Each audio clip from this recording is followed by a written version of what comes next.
مرد کی دو کمزوریاں ہوتی ہیں، جو عورت ان کمزوریوں کو جان لیتی ہے مرد اس کا ہو جاتا ہے۔ پہلی مرد کی کمزوری آپ خود ہیں، جو آپ کو نہیں پتہ۔ دوسری خوبصورتی مرد کی کمزوری ہوتی ہے، اس لیے خود کو وقت دے۔ ماہرین نفسیات کہتے ہیں کہ اپنے محبوب کا ہاتھ تھامنا کسی بھی طرح کے خوف اور ڈپریشن کو ختم کر دیتا ہے۔ کسی بھی رشتے کو نبھانے میں کوئی کمی نہ چھوڑو، آنے والے کو دل میں راستہ بھی دو اور جانے والوں کو دل سے دعا بھی دو۔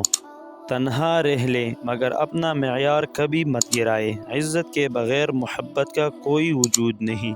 ناراض آدمی کو پیار سے خاموش کرو، بیمار انسان کو نرمی سے خاموش کرو، کنجوس کو سخاوت کے ساتھ خاموش کرو، جھوٹے کو سچ کے ساتھ خاموش کرو۔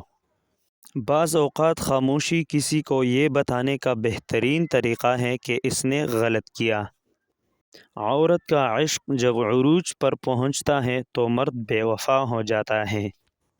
عورت مرد کی کمائی کا ایک بڑا حصہ اپنے اوپر اس غرض سے خرچ کرتی ہیں کہ وہ دوسرے مردوں کی توجہ حاصل کر سکے۔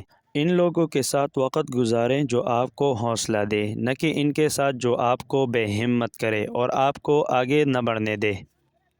عورت کو ایک ایسے میچور مرد کی ضرورت ہوتی ہے جو اس کی بچگانہ حرکات کو برداشت کرے اور اسے منانے کا ہنر رکھتا ہو۔ اگر تم کوئی ایسا راستہ تلاش نہیں کرتے جس سے سوتے ہوئے بھی کمائی جاری رہے تو پھر تمہیں اپنی موت تک محنت کرتے رہنا پڑے گی۔ رشتے بچانے کے لیے انسان جھک سکتا ہے، لیکن جھکنے کی بھی ایک حد ہوتی ہے، لہٰذا تعلق وہی بچتے ہیں جہاں دونوں احساس کرنے والے ہوں۔ کسی انسان کو کھو کر اگر تم نے رب کو پا لیا ہے تو یقین کرو تم مکمل فائدے میں ہو۔ ماہرین نفسیات کے مطابق جو عورتیں لمبے بال رکھنے کی شوقین ہوتی ہیں وہ کبھی مرد سے بے وفائی نہیں کرتی۔ جس عورت کے اندر یہ چار باتیں ہوں تو اس کا شوہر اس پر عاشق ہو جاتا ہے: عقل مندی، اچھی زبان، عزت اور محبت۔